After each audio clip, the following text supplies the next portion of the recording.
É que quero evitar a fadiga.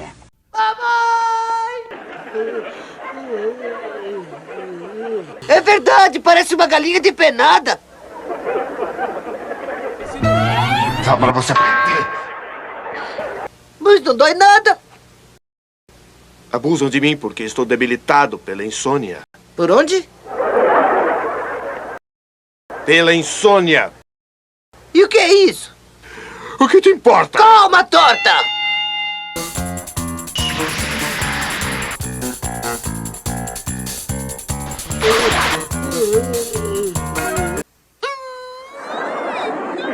Ele tá tão enfeitiçado que até já perdeu as forças.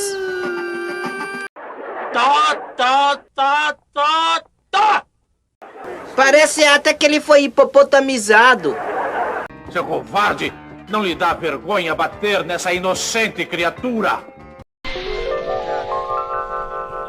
Eu sabia que você era idiota, mas não a nível executivo.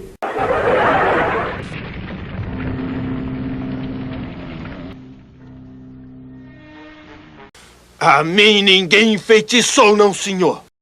Que coisa, não?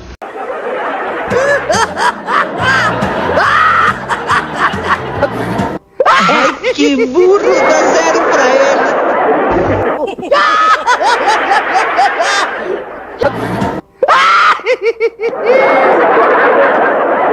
Você não vai com a minha cara?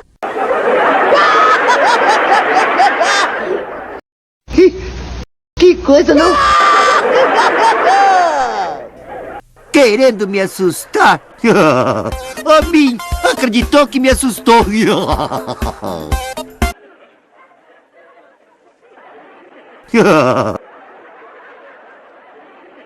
ASDFGHJKL.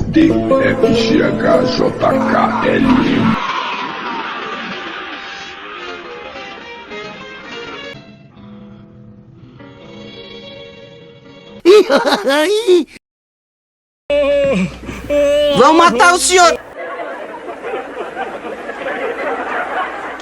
Eu vou mostrar como se faz. Eu vou arrebentar! Toma!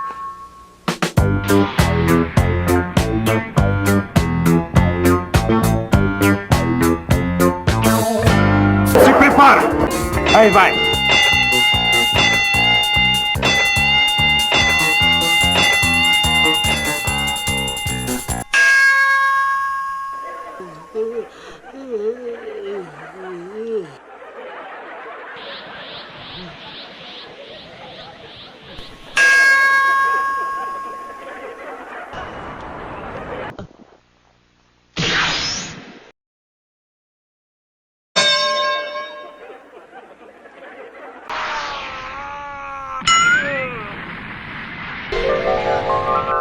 Eu prefiro morrer do que perder a vida!